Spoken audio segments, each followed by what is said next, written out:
Bonjour à tous, bonjour à toutes. Hier, la Fédération internationale de football association a suspendu la Fédération congolaise de football.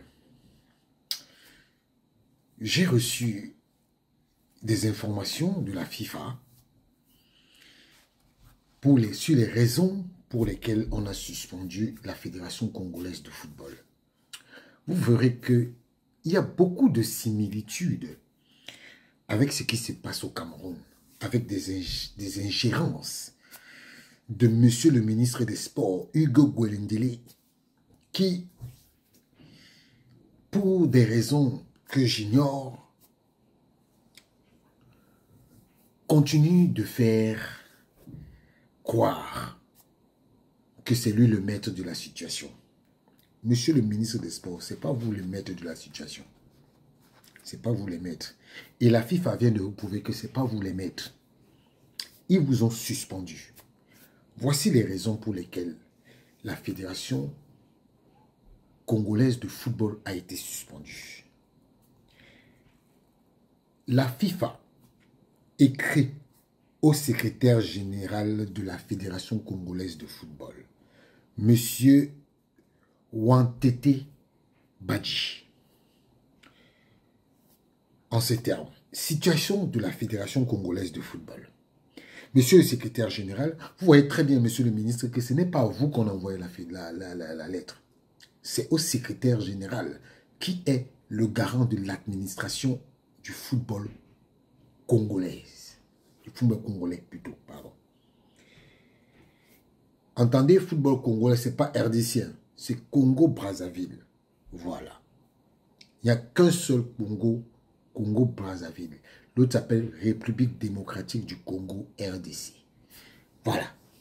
Situation de la Fédération congolaise. Monsieur le secrétaire général, nous vous informons que la situation de la Fédération congolaise de football, ci-après FECOFOOT, a été soumise à l'attention du bureau du Conseil de la FIFA, ci-après le bureau, à cette occasion, le bureau a été informé des derniers événements à la FECOFOOT, notamment les points suivants. 1.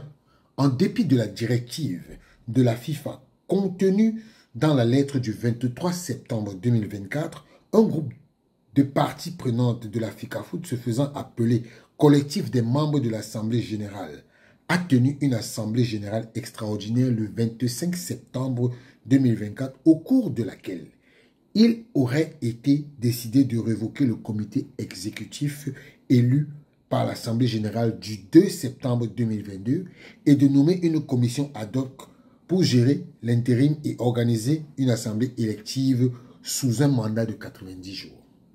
2. À la demande de la commission ad hoc, le tribunal de grande instance de la ville de Brazzaville a, lors d'une audience spéciale tenue le 30 septembre 2024, ordonné l'expulsion du comité exécutif de la Fédération congolaise pris en la personne de M. Mayolas Jean-Guy Blaise, révoqué à l'issue de l'assemblée de la dite fédération tenue le 25 septembre 2024. Et le changement provisoire des signatures des représentants de la dite fédération auprès des banques domiciliant ses comptes. 3. En exécution de l'ordonnance submentionnée, la commission ad hoc a, en date du 4 octobre 2024, avec l'aide des forces de l'ordre, expulsé le comité exécutif élu ainsi que les membres du secrétariat général du siège de la FECOFOOT. La commission ad hoc a en outre initié des démarches visant à changer les signataires des comptes de la FECOFOOT recevant les fonds mis à la disposition par la CAF et la FIFA, notamment le compte FIFA Forward. Afin de remettre en cause la régularité de l'Assemblée générale extraordinaire du 25 septembre, le comité exécutif élu a transmis à la FIFA et à la CAF un dossier duquel il ressort que certains membres de la FECOFOOT ont formellement contesté la légitimité de leurs représentants de la dite réunion. Le bureau a toutefois noté que, sur convocation du comité exécutif de la FECOFOOT, plus d'une trentaine de délégués mandatés par les membres de la FECOFOOT avaient envisagé de tenir une assemblée générale ordinaire d'une assemblée générale ordinaire au siège de la FECOFOOT le 5 octobre. Celle-ci n'a cependant pas eu lieu en raison de l'expulsion des occupants et de la fermeture sus-évoquée du siège de la FECOFOOT par la commission ad hoc et des forces de l'ordre. Le bureau a également pris note que c'est dans ce contexte que la commission conjointe FIFA-CAF, annoncée dans la lettre du 23 septembre 2024, s'est rendue à Brazzaville du 4 au 6 octobre et que les démarches entreprises afin de rencontrer le collectif des membres de l'Assemblée générale et les autorités sportives sont restées vaines. Par ailleurs, le bureau a constaté que l'analyse des documents fournis et les informations recueillies par la mission conjointe FIFA-CAF a révélé des irrégularités manifestes et des violations des statuts de la FECOFOOT survenues lors de l'Assemblée générale du 25 septembre 2024. Entre autres griefs, la CAF et la FIFA ont souligné le non-respect des exigences énoncées à l'article 24 alinéa des statuts de la FECOFOOT qui porte sur la tenue d'un vote à bulletin secret et la majorité de 2/3 des suffrages valablement exprimés pour l'adoption d'une motion de révocation. De plus, le bureau a noté que les résolutions de l'Assemblée générale extraordinaire du 25 septembre 2024, notamment celles relatives à la révocation du comité exécutif de la FECOFOOT, dirigé par Jean-Guy Blaise Mayolas et du secrétaire général, et à la mise en place d'une commission ad hoc, sont irrégulières et ne peuvent être considérées comme valables. En conséquence, la FIFA et la CAF ne reconnaissent en l'état actuel que le comité exécutif dirigé par M. Jean-Guy Blaise Mayolas, dûment élu à l'Assemblée générale du 2 septembre 2022. Enfin, le bureau a pris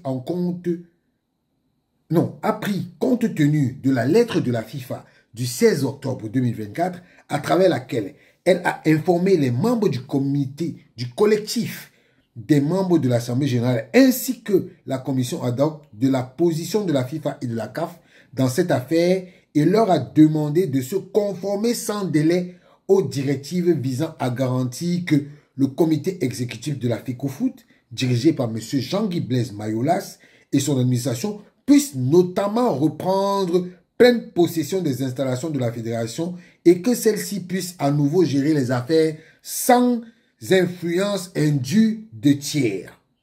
De plus, quand vous entendez les tiers là, c'est le ministre des Sports. On va venir après.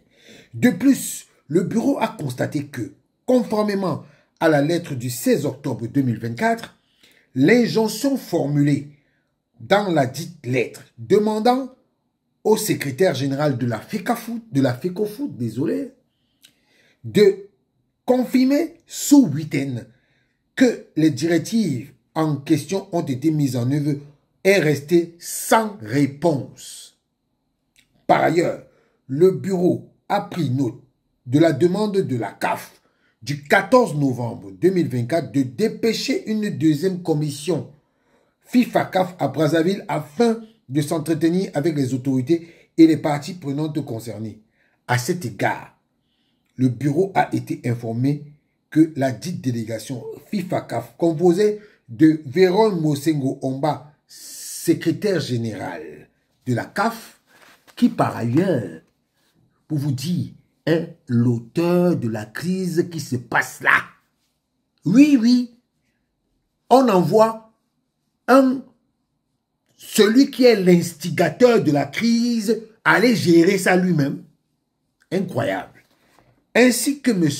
Gelson Fernandez, directeur régional de la FIFA pour l'Afrique et le directeur adjoint des associations membre de la FIFA, a effectué une mission à Brazzaville le 29 novembre 2024. Il a été retenu de cette mission. Qu'une discussion franche et cordiale a eu lieu entre le ministre congolais des Sports et des membres de son cabinet. Qu'au cours de la réunion, le ministre a exprimé son mécontentement aussi bien à l'égard du comité élu que de la commission ad hoc qui n'est pas reconnue par la FIFA. Que, malheureusement, en dépit des attentes suscitées par les autorités et les acteurs concernés au Congo, aucun accord n'a été trouvé afin de réintégrer immédiatement le comité élu par la FECOFOOT. Vous voyez, par ailleurs, le bureau a été informé du fait que le tribunal arbitral du sport a, à la suite d'un recours déposé par le président et le secrétaire général de la FECOFOOT, a rendu 2 ordonnances le 25 octobre et le 11 décembre afin de suspendre jusqu'à nouvel ordre toutes les décisions prises lors de l'Assemblée générale extraordinaire du 25 septembre, notamment celles concernant la dissolution du comité exécutif élu par la FECOFOOT ainsi que la nomination d'une commission ad hoc désignée pour gérer les affaires de la fédération à court terme et organiser une assemblée générale élective dans un délai de 90 jours. Malheureusement, la commission ad hoc semble avoir ignoré l'ordonnance du TAS et continue de contrôler la FECOFOOT.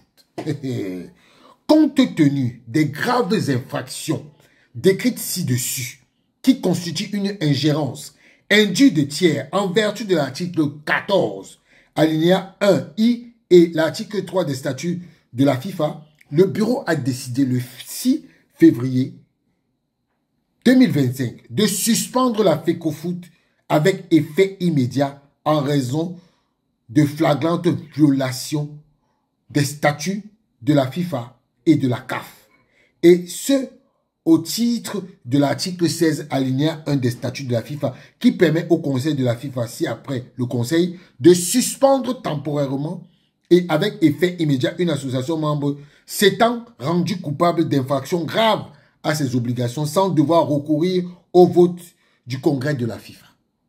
Par ailleurs, la levée de la suspension sera soumise aux conditions suivantes. Redonner le contrôle total du siège de la FECOFOOT et du centre technique d'Igné et des autres installations de la fédération au comité exécutif de la FECOFOOT dirigé par M. Jean-Guy Blaise Mayoulas et son administration. Renoncer à toute tentative de changement des signataires autorisés des comptes bancaires de la FECOFOOT et ou redonner le contrôle total aux signataires reconnus par la FIFA et la CAF. Déclarer invalide ou annuler toute décision juridique ou autre autorisant la commission ad hoc à exercer un contrôle ou une autorité quelconque sur la FECOFOOT. Coopérer pleinement pour permettre à la FECOFOOT de gérer ses affaires courantes sans subir d'influence indue de la part des tiers. Par conséquent, et conformément à l'article 13 de la FIFA, la FECOFOOT perd tous ses droits de membre de la FIFA jusqu'à nouvel ordre. Les équipes représentatives de la FECOFOOT et de ses clubs affiliés ne seront donc plus autorisées à participer aux compétitions internationales et ni la FECOFOOT, ni ses membres ou officiers ne pourront bénéficier des programmes de développement, de cours ou de formation émanant de la FIFA, de la CAF. De même, les associations membres de la FIFA ainsi que leurs affiliés ne pourront plus entretenir aucune relation sportive avec la FECOFOOT ou ses équipes pendant toute la durée de la suspension. Nous vous remercions de prendre note de ce qui précède et nous vous prions de bien vouloir agréer, Monsieur le Secrétaire Général, l'expression de nos sincères salutations. Mathias Grasfort, copie à la CAF. Je vous avais dit que c'est le ministre des Sports en complicité avec Vérone Mosengo qui sont en guerre contre Jean-Guy Blaise Mayolas. Oui, oui. Oui. Parce que quand vous entendez qu'on dit qu'au cours d'une discussion de la région, le ministre a exprimé son mécontentement aussi bien à l'égard du comité exécutif élu que de la commission ad hoc qui n'est pas reconnue par la FIFA. Ça vous montre bien que M. Hugo Ngouendélé, il s'en fout. Il pense que le Congo appartient à la famille auquel il appartient. Il faut arrêter ça. Il faut arrêter ça. Le Congo n'appartient pas, ne vous appartient pas, M. Ngouendélé. Même le président de la République congolaise ne peut pas se permettre. Mais vous, au regard des relations que vous avez avec lui, vous le permettez. Si vous pensez que il y a la dictature sportive au Congo qui est gérée par vous, la FIFA ne va pas vous regarder. Hein. Pour une fois, je suis d'accord avec la FIFA. Hein. Pour une fois, je suis d'accord avec la FIFA. Mais M. Hugo Ngouendélé, vous êtes en complicité avec Vérone Mosengo. Vous le savez. Vous le savez très bien. Donc, aujourd'hui, le Congo est suspendu. Si vous ne donnez pas la totale gestion de la FECOFOOT et du centre sportif de Igné et les autres installations de la fédération au comité exécutif de la FECOFOOT dirigé par Jean-Guy Blaise Mayolas et son administration, vous resterez suspendu. Si vous ne renoncez pas à toute tentative de changer les statuts et les signataires autorisés pour les comptes bancaires de la FECOFOOT et de redonner le contrôle total aux signataires contrôlés par M. Jean-Guy Blaise Mayolas, vous serez suspendu. Si vous ne coopérez pas pleinement pour permettre au football congolais de gérer ses affaires courantes sans influence de la part d'un tiers, sans votre influence, vous serez suspendu, M. Hugo Ngouendélé. On verra.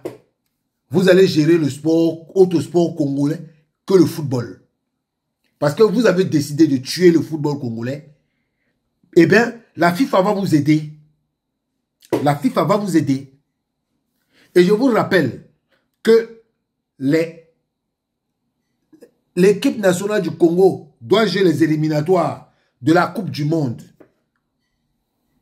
Oui, ils doivent jouer les éliminatoires de la Coupe du Monde. Je vais vous dire à quelle position le Congo football. Oui. Coupe du Monde. Je vais vous dire à quel niveau votre football est. Coupe du Monde.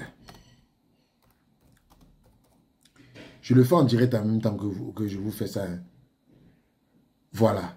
Le Congo. Je vais vous montrer. Le Congo est dans le groupe du Maroc. Le Congo est dans le groupe du Maroc. Et donc, dans les prochains jours, ils doivent affronter le Maroc. Non, dans les prochains jours, ils ne doivent pas affronter le Maroc.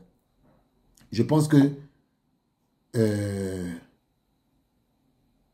Congo va jouer le 17 mars. Oui, le 17 mars contre la Tanzanie. Donc, M. Ngouendélé, le match de la Tanzanie, là, vous pouvez déjà oublier. Et ils doivent jouer le 24 mars contre la Zambie. Oui, ils doivent jouer contre la Zambie. Et M. Ngouendélé, il y va de votre responsabilité. Si vous voulez que le Congo joue les éliminatoires de la Coupe du Monde, il y va de votre responsabilité désormais. Vous allez vous allez demander des comptes. Vous allez donner des comptes au président de la République, M. Sassou Nguesso. Son Excellence Sassou Nguesso. Vous allez demander les comptes. Comme vous ne voulez pas respecter le football va exiger de vous du respect. Voilà. En tout cas, M. Jean-Guy Blaise Mayolas, vous êtes dans votre droit. Et nous, vous soutenons parce qu'il y en a marre de l'intrusion des ministres. Parce que ce qui se passe là, c'est la même chose qui se passe au Cameroun. C'est la même chose qui se passe en Centrafrique. Donc, il faut qu'on arrête ça. Si vous ne pouvez pas respecter les gens du football parce que vous êtes ministre, ce n'est pas une nomination qui fait le sport. C'est le sport qui fait le sport et non une nomination. Donc, M. Ngouelendele, comme vous voulez faire honte au Congo, la FIFA est en train de vous aider. Ciao.